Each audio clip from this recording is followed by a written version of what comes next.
I was exhausted when I returned home in the evening from my classes. It was a hard week with class tests and assignments. Going out again in the evening was the last thing on my mind. But when my mom said we were going to our grandfather's home for dinner, I had to accompany my parents. I always look forward to these get-togethers at my grandfather's place for one main reason: my gorgeous cousin Regina. She is 20 years old, couple of months older than I am, is 5'11", has long legs and an amazing figure. These attributes mean that she is flooded with offers for modeling, but she only works part-time since she does not want to get too involved until she finishes her studies. Regina has splendid feet, which may be partly due to the fact that she wears high heels most of the time. I guess most of the money she earns from modeling is spent on her shoe collection. Every time I see her, I can't help staring at her feet and dreaming about kissing, worshipping those work of art. But she never seemed to pay much attention, and I thought it was one of those dreams that would never come true. As we reached grandfather's place, Regina was with her parents and had already arrived. I went to the living room, and there she was chatting with our grandfather. She was wearing a black shirt, jeans, and surprisingly, instead of the usual strappy open-toed high-heel sandal, of which she probably has 100 pairs, she was wearing matte dark chocolate-colored leather boots with stiletto heels. As she was wearing them under her pants, I could not see their length, but I could see enough to know they were probably knee-high. Now, I never had much of boot fetish, but I have hardly ever been so turned on. As we watched TV and talked, I stole glances at her boots as often as I could. She looked so sexy sitting on a couch with her legs crossed and flipping channels. When dinner was served, there was not enough room on the dining table, so Regina and I took our meals and went again to the living room.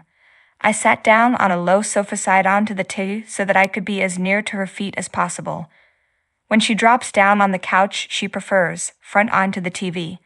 Those boots seemed to bring out the dominant side in her, because as we were eating, she crossed her legs in such a way that her left boot was almost touching my knee and only inches away from my food.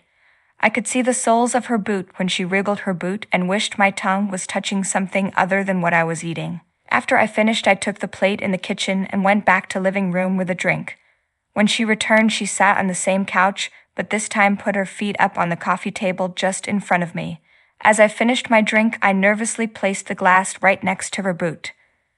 When she was finished with her drink, she made an eye gesture towards her feet with the glass in her hand extended towards me. I obediently took the glass from her, and as I was placing it on the coffee table, she crossed her legs.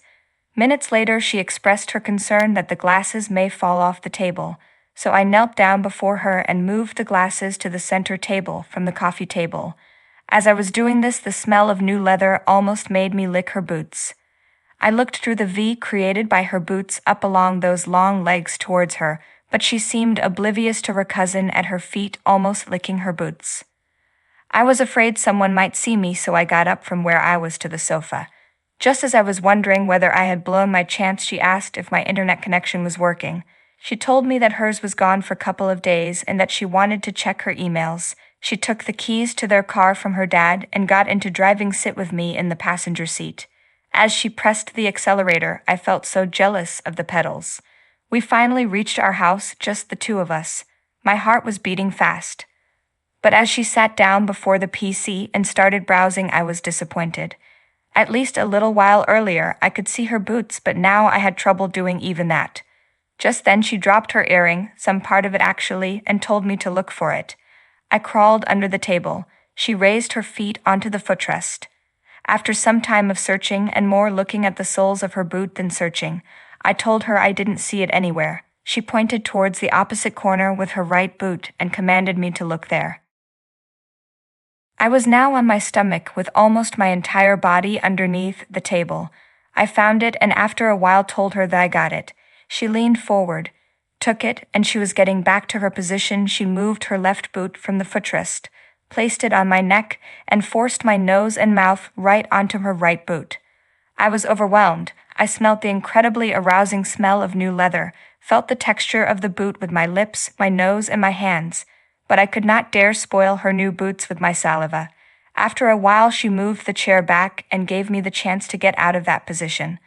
I crawled out and lay down on my side in front of her. She wasted no time in raising her left boot on my chest and pushed me on my back and put her right boot on my mouth.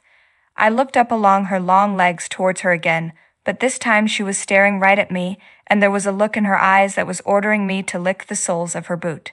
To make herself clearer, she put her left heel on my throat and started pressing. I opened my mouth and touched her sole with my tongue. Just as I did, the pressure on my throat eased and she started moving her boot slowly so that all parts of the sole were evenly licked. After I made the sole spotless, she wiped it against my face to remove the saliva and put it on my chest. She then crossed her legs to let me lick the left boot. She called her parents from her cell phone and told them she was getting me to do something she wanted to get done and told them to take a lift from my parents to our home. I licked the soles alternately while at the same time pressing her legs, but all good things must come to an end. The horn of our car sounded from outside. She got up with her right boot still on my chest. She is a tall girl anyway, but standing over me with one foot on my chest, she looked like touching the roof. Before she left, she moved her boot and slid the stiletto heel right into my mouth. Her heels must have been 4 inches or higher and caused considerable pain. As my cousin went away, her boots made a sexy clicking sound.